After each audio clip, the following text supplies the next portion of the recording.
walls, and wooden verandas between them so the nobles wouldn't sully their clothes in the dirt and dew. Blue-tiled turrets towered over her in regal splendor, and dozens of different songbirds trilled from the branches of the perfectly groomed trees. But the tightness in Suki's chest and the churning of her insides made it impossible to appreciate any of it. A high, clear note cut through the air, rising above the rooftops, making her freeze in her tracks. It wasn't a bird, though a thrush perched in a nearby bush warbled loudly in reply. It was a sound Suki knew instantly, had memorized each and every note. How many times had she heard it, drifting up from her father's workshop?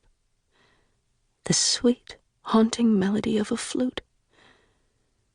Mesmerized, she followed the sound, momentarily forgetting her duties, and that her new mistress would almost certainly be very annoyed that her tea was so late. The song drew her forward, a keening, mournful melody, like saying goodbye or watching autumn fade. Suki could tell that whoever was playing the instrument was skilled indeed. So much emotion lay between the notes of the song, it was as if she was hearing someone's soul. So hypnotized was she by the sound of the flute, she forgot to look where she was going. Rounding a corner, Suki squeaked in dismay as a young noble in sky-blue robes blocked her path, a bamboo flute held to his lips.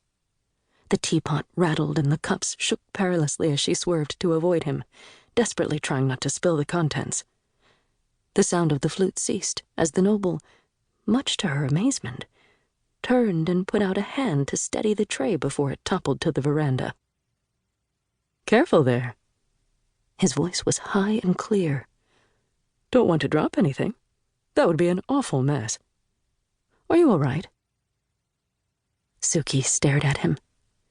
He was the most handsome man she had ever seen. No, not handsome, she decided. Beautiful. His broad shoulders filled the robe he wore, but his features were graceful and delicate, like a willow tree in the spring. Instead of a samurai's topknot, his hair was long and straight, falling well past his shoulders, and was pure white, the color of mountain snow. Even more amazing, he was smiling at her. Not the cold, amused smirk of most nobles and samurai, but a real smile that reached the mirthful crescents of his eyes. "Please excuse me," the man said, releasing the tray and taking a quick step back. His expression was calm, not irritated at all. "That was my fault, planting myself in the middle of the walk, not thinking anyone could be rushing around the corner with a tea tray. I hope I did not inconvenience you, Miss—" Suki opened her mouth twice before anything came out. "Please forgive me, Lord." Her voice was a whisper. Nobles did not speak like this to peasants. Even she knew that. "I am Suki, and I am only a maid. Please don't trouble yourself with the likes of me." The noble chuckled. "It is no trouble, Suki-san," he said. "I often forget where I am when I'm playing." He raised the flute, making her heart leap. "Please do not think any more of it. You may return to your duties." He stepped aside for her to pass, but Suki didn't move, unable to tear her gaze from the instrument in his slender hand. It was made of polished wood, dark and rich and straighter than an arrow, with a distinctive band of gold around one end. She knew she shouldn't speak to the noble, that he could order her flogged, imprisoned, even executed if he wished it. But words escaped her all the same. "You play magnificently, my lord," she whispered. "Forgive me. I know it is not my place to say anything, but my father would be proud."